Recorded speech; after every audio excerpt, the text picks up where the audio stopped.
എല്ലാവർക്കും നമസ്കാരം. ഇന്ത്യൻ റെയിൽവേയിൽ ഒരു സ്ഥിര ജോലി ആഗ്രഹിക്കുന്നവർക്ക് ഇന്ത്യൻ റെയിൽവേ ഇന്ന് പുതിയ നോട്ടിഫിക്കേഷൻ റിലീസായിരിക്കുകയാണ്. ഇന്നാണ് നോട്ടിഫിക്കേഷൻ വന്നിരിക്കുന്നത്. 17/8/2024 നോട്ടിഫിക്കേഷൻ വന്നിട്ടുണ്ട്.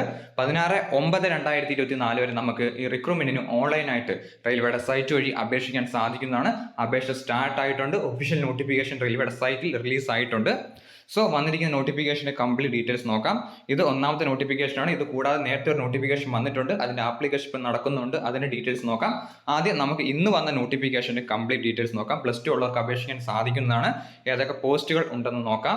16 സെപ്റ്റംബർ 2024 ഓൺലൈനായിട്ട് അപേക്ഷിക്കാം. 500 രൂപ ഫീസ് ഉണ്ട്. SC ST വുമൺ കാൻഡിഡേറ്റ്സിന് 250 രൂപയാണ് ഫീസായിട്ട് പറഞ്ഞിരിക്കുന്നത്. വന്നിരിക്കുന്നത് പാരാമെഡിക്കൽ സ്റ്റാഫിൻ്റെ ഒഫീഷ്യൽ നോട്ടിഫിക്കേഷനാണ്. ഒന്നാമത്തത് ഡയറ്റീഷ്യൻ ആണ്. ലെവൽ 7 സ്കെയിലാണ്. 36 വയസ്സുള്ളവർക്ക് അപേക്ഷിക്കാം. നേഴ്സിംഗ് സൂപ്രണ്ടന്റ് 43 വയസ്സുള്ളവർക്ക് അപേക്ഷിക്കാം. ലെവൽ 7 ആണ്. ഓഡിയോളജിസ്റ്റ് 33 വയസ്സുള്ളവർക്ക് അപേക്ഷിക്കാം. ക്ലിനിക്കൽ സൈക്കോളജിസ്റ്റ് 36 വയസ്സുള്ളവർക്ക് അപേക്ഷിക്കാം. ഡെന്റൽ ഹൈജീനിസ്റ്റ് 36 വയസ്സുള്ളവർക്ക് അപേക്ഷിക്കാം.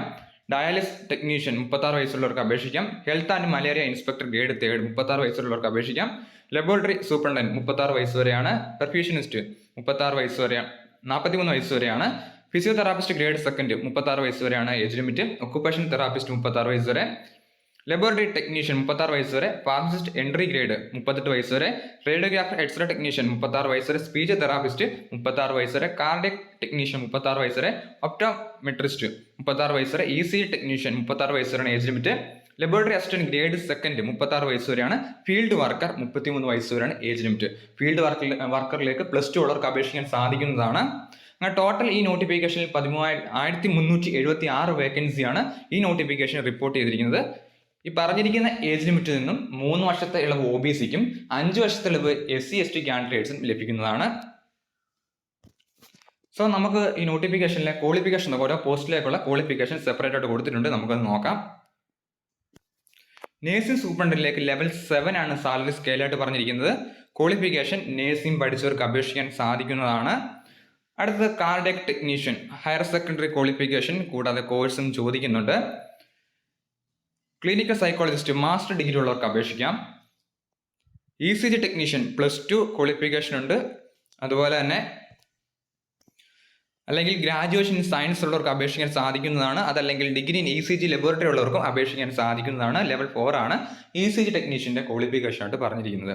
അടുത്ത ഫീൽഡ് വർക്കറാണ്. ലെവൽ 2 ആണ്. +2 പഠിച്ചവർക്ക് അപേക്ഷിക്കാം. +2ൽ ബയോളജിയും കെമിസ്ട്രിയും നിർബന്ധമായിട്ടും പഠിച്ചിരിക്കണം എന്ന് പറഞ്ഞിട്ടുണ്ട്. +2 ആണ് ക്വാളിഫിക്കേഷൻ. +2ൽ ബയോളജിയും കെമിസ്ട്രിയും പഠിച്ചിരിക്കണം എന്ന് പറഞ്ഞിട്ടുണ്ട്. Health and malaria inspector grade 2 ആണ്. ഗ്രേഡ് 3 ആണ്. BSc ഉള്ളവർക്ക് അപേക്ഷിക്കാം. ലബോറട്ടറി അസിസ്റ്റന്റ് ഗ്രേഡ് 2 +2 ആണ് അടിസ്ഥാന ക്വാളിഫിക്കേഷൻ. അതുകൊണ്ട് ഡിപ്ലോമയും ചോദിക്കുന്നുണ്ട്. പെർഫ്യൂഷനിസ്റ്റ് BSc ഡിപ്ലോമ ഉള്ളവർക്ക് അപേക്ഷിക്കാം. ഫിസിയോതെറാപ്പിസ്റ്റ് ഗ്രേഡ് 2 ബാച്ചിലർ ഡിഗ്രിയാണ് ചോദിക്കുന്നത് ഫിസിയോതെറാപ്പിയിൽ. റേഡിയോഗ്രാഫർ എക്സ്റേ ടെക്നീഷ്യൻ +2 ഫിസിക്സും കെമിസ്ട്രി നിർബന്ധമായിട്ടും പഠിച്ചിരിക്കണം. അതുപോലെ ഡിപ്ലോമ ഇൻ റേഡിയോഗ്രാഫി ഉള്ളവർക്ക് അപേക്ഷിക്കാം. അടുത്ത ഫാർമസിസ്റ്റ് എൻട്രി ഗ്രേഡ് ആണ്. ലെവൽ 5 ആണ് സാലറി. +2ൽ സയൻസ് നിർബന്ധമായിട്ടും പഠിച്ചിരിക്കണം. കൂടാതെ ഡിപ്ലോമ ഉണ്ടായിരിക്കണം എന്ന് പറഞ്ഞിട്ടുണ്ട്. അതുപോലെ തന്നെ അല്ലെങ്കിൽ B.Pharm ഉള്ളവർക്കും അപേക്ഷിക്കാൻ സാധിക്കുന്നതാണ്. ഡയാലിസിസ് ടെക്നീഷ്യൻ BSc ആണ് ക്വാളിഫിക്കേഷൻ ആയിട്ട് പറഞ്ഞിരിക്കുന്നത്. ഒപ്റ്റോമെട്രിസ്റ്റ് എന്ന് പറയുന്ന അടുത്ത പോസ്റ്റ് BSc ഇൻ ഒപ്റ്റോമെട്രി ഉള്ളവർക്ക് അപേക്ഷിക്കാം. ലബോറട്ടറി സൂപ്രണ്ടന്റ് BSc ഉള്ളവർക്ക് അപേക്ഷിക്കാം. Dental hygienist degree in science biology പഠിച്ചവർക്ക് അപേക്ഷിക്കാൻ സാധിക്കുന്നതാണ്. അല്ലെങ്കിൽ ഡിപ്ലോമ ഉള്ളവർക്കും അപേക്ഷിക്കാം. ഡയറ്റീഷ്യൻ ലെവൽ 7 ആണ്. BSc ഉള്ളവർക്ക് അപേക്ഷിക്കാൻ സാധിക്കുന്നതാണ്. ലബോറട്ടറി ടെക്നീഷ്യൻ BSc ആണ് ചോദിക്കുന്നത്. ഒക്കുപേഷൻ തെറാപ്പിസ്റ്റ് +2 സയൻസും ഡിപ്ലോമ ഉള്ളവർക്ക് അപേക്ഷിക്കാം. അല്ലെങ്കിൽ ഡിഗ്രി ഇൻ ഒക്കുപേഷൻ തെറാപ്പി പഠിച്ചവർക്ക് അപേക്ഷിക്കാം. ഓഡിയോളജിസ്റ്റ് ബാച്ചിലർ ഡിഗ്രി ഇൻ ഓഡിയോളജിയാണ് ചോദിച്ചിരിക്കുന്നത്. സ്പീച്ച് തെറാപ്പിസ്റ്റ് BSc ആണ് ചോദിച്ചിരിക്കുന്നത്. സോ ഇത്രയാണ് പോസ്റ്റുകളായിട്ട് പറഞ്ഞിരിക്കുന്നത്. അപേക്ഷിക്കാൻ ആഗ്രഹിക്കുന്നവർ തീർച്ചയായും അപേക്ഷിക്കുക. അപേക്ഷിക്കാനുള്ള ലിങ്ക് ഡിസ്ക്രിപ്ഷൻ ബോക്സിൽ കൊടുത്തിട്ടുണ്ട്. കൂടാതെ കമൻറ്റ് ബോക്സിലും പിൻ ചെയ്തേക്കാം. കൂടാതെ അടുത്ത നോട്ടിഫിക്കേഷൻ ഉണ്ട്. അടുത്ത നോട്ടിഫിക്കേഷൻ നമുക്ക് നോക്കാം. അടുത്തത് ജൂനിയർ എഞ്ചിനീയർ ആണ്. ആപ്ലിക്കേഷൻ നടന്നുകൊണ്ടിരിക്കുകയാണ്. 29/8 വരെ നമുക്കിതിനെ അപേക്ഷിക്കാൻ സാധിക്കുന്നതാണ്. ഒന്നാമത്തെ പോസ്റ്റ് കെമിക്കൽ സൂപ്പർവൈസർ അല്ലെങ്കിൽ റിസർച്ച് സൂപ്പർവൈസർ ആണ്. ലെവൽ 7 ആണ് സ്കെയില്. 17 വേക്കൻസിയാണ്. 36 വയസ്സ് വരെ അപേക്ഷിക്കാം.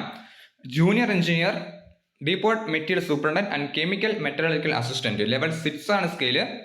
7934 വേക്കൻസിയാണ്. അങ്ങനെ ടോട്ടൽ 7,951 വേക്കൻസിയിലേക്കാണ് ഈ നോട്ടിഫിക്കേഷൻ വന്നിരിക്കുന്നത്. നമുക്ക് ഏജ് ലിമിറ്റ് മറ്റുള്ള കാര്യങ്ങൾ നോക്കാം. ഏജ് ലിമിറ്റ് പറഞ്ഞിരിക്കുന്നത് ലെവൽ 7ലേക്ക് 36 വയസ്സ് വരെ, ലെവൽ 6ലേക്ക് 36 വയസ്സ് വരെയാണ്. ഇതിൽ നിന്ന് 3 വർഷത്തിൽ OBCക്കും 5 വർഷത്തിൽ SC/ST കാൻഡിഡേറ്റ്സിനും ലഭിക്കുന്നതാണ്.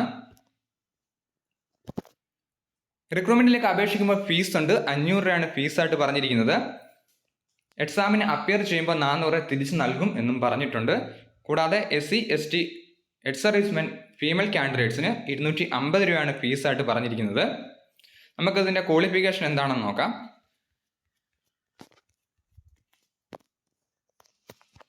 ക്വാളിഫിക്കേഷൻ ആയിട്ട് പറഞ്ഞിരിക്കുന്നത് mechanical engineering, production engineering, automobile engineering, manufacturing engineering, mechatronics, industrial engineering, machining, tools and machine engineering, tool and die making engineering, combination of any streams ഉള്ളവർക്ക്, ഇതിൽ ഏതെങ്കിലും കോമ്പിനേഷൻ സ്ട്രീംസ് ഉള്ളവർക്ക് അപേക്ഷിക്കാം.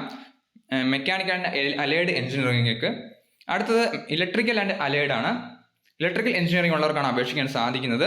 അടുത്ത ഇലക്ട്രോണിക്സ് ആണ്. Electronic engineering, instrumentation, communication engineering, computer science and engineering, computer engineering, computer science, information technology ഉള്ളവർക്ക് അപേക്ഷിക്കാൻ സാധിക്കുന്നതാണ്. അടുത്ത സിവിൽ ആൻഡ് അലൈഡ് എഞ്ചിനീയറിംഗ് ആണ്. സിവിൽ എഞ്ചിനീയറിംഗ് അല്ലെങ്കിൽ BSc ഇൻ സിവിൽ എഞ്ചിനീയറിംഗ് 3 വർഷത്തെ ഡ്യൂറേഷൻ ഉള്ളവർക്ക് അപേക്ഷിക്കാം. അടുത്ത CMA ആണ്. BSc അല്ലെങ്കിൽ കെമിസ്ട്രി അല്ലെങ്കിൽ ഫിസിക്സ് ഉള്ളവർക്കും അപേക്ഷിക്കാൻ സാധിക്കുന്നതാണ്. BSc കെമിസ്ട്രി അല്ലെങ്കിൽ ഫിസിക്സ് ഉള്ളവർക്ക് അപേക്ഷിക്കാൻ സാധിക്കുന്നതാണ്.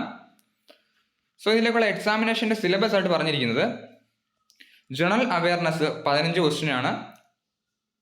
ഫിസിക്സ് ആൻഡ് കെമിസ്ട്രി ഉണ്ട്. Basics of computer and applications ഉണ്ട്. Basics of environment pollution control ഉണ്ട്. ടെക്നിക്കൽ എബിലിറ്റീസ് ഉണ്ട്. ടയർ 2ലേക്കാണ് ഇപ്പോൾ പറഞ്ഞ സിലബസ്. ടയർ 1ലേക്ക് mathematics, general intelligence and reasoning, general awareness, general science ആണ്. 100 ക്വസ്റ്റ്യൻ 100 മാർക്കിനാണ്. 100 ക്വസ്റ്റ്യൻ 100 മാർക്കിനാണ്. 90 മിനിറ്റ് ആണ് എക്സാമിനേഷൻ്റെ ടൈം ആയിട്ട് പറഞ്ഞിരിക്കുന്നത്. സിലബസ് എല്ലാം ഈ നോട്ടിഫിക്കേഷനിൽ കൊടുത്തിട്ടുണ്ട്. മാത്രമല്ല നോട്ടിഫിക്കേഷൻ ഡൗൺലോഡ് ചെയ്യാനുള്ള ലിങ്ക് ഡിസ്ക്രിപ്ഷൻ ബോക്സിൽ കൊടുത്തേക്കാം. സെലക്ഷൻ പ്രോസസ്സ് പറഞ്ഞിരിക്കുന്നത് stage 1 computer based examination, stage 2 computer based examination ഉണ്ട്. 2 എക്സാമിനേഷൻ ഉണ്ട്, ടയർ 1 ടയർ 2 ആയിട്ട്. അതിനുശേഷം ഡോക്യുമെന്റ് വെരിഫിക്കേഷനും മെഡിക്കൽ എക്സാമിനേഷനും ഈ റിക്രൂട്ട്മെന്റ് പ്രോസസ്സിൽ ഉണ്ടായിരിക്കുന്നതാണ്. സോ അപേക്ഷിക്കാൻ ആഗ്രഹിക്കുന്നവർ തീർച്ചയായും അപേക്ഷിക്കുക. 2 നോട്ടിഫിക്കേഷൻസ് ഉണ്ട്. പ്ലസ് ടു ഉള്ളവർക്ക് അപേക്ഷിക്കാൻ സാധിക്കുന്ന നോട്ടിഫിക്കേഷനാണ് ആദ്യം പറഞ്ഞിരിക്കുന്നത്. മിനിമം ക്വാളിഫിക്കേഷൻ +2 സയൻസ് ആണ്. ഇതിൽ എഞ്ചിനീയറിംഗ് ഉള്ളവർക്ക് അപേക്ഷിക്കാൻ സാധിക്കുന്നതാണ്. സോ അപേക്ഷിക്കാൻ ആഗ്രഹിക്കുന്നവർ തീർച്ചയായും അപേക്ഷിക്കുക. എക്സാമിന് നോട്ടിഫിക്കേഷൻ ഡൗൺലോഡ് ചെയ്യാനുള്ള ലിങ്ക് ഡിസ്ക്രിപ്ഷൻ ബോക്സിൽ കൊടുത്തേക്കാം. അപ്ലൈ ചെയ്യാനുള്ള ലിങ്കും ഡിസ്ക്രിപ്ഷൻ ബോക്സിൽ കൊടുത്തേക്കാം. സോ അപേക്ഷിക്കാൻ ആഗ്രഹിക്കുന്ന അപേക്ഷിക്കുക. വീഡിയോ ഉപകാരപ്പെട്ടെങ്കിൽ ലൈക്ക് ചെയ്യാൻ മറക്കരുത്. അതുപോലെ എന്തെങ്കിലും സംശയം ഉണ്ടെങ്കിൽ തീർച്ചയായും കമന്റ് ചെയ്യാം. Army, navy, air force, SSC job notifications ഉടൻ ലഭിക്കുവാൻ ഈ ചാനൽ സബ്സ്ക്രൈബ് ചെയ്യാം. Thanks for watching video. Vande Mataram.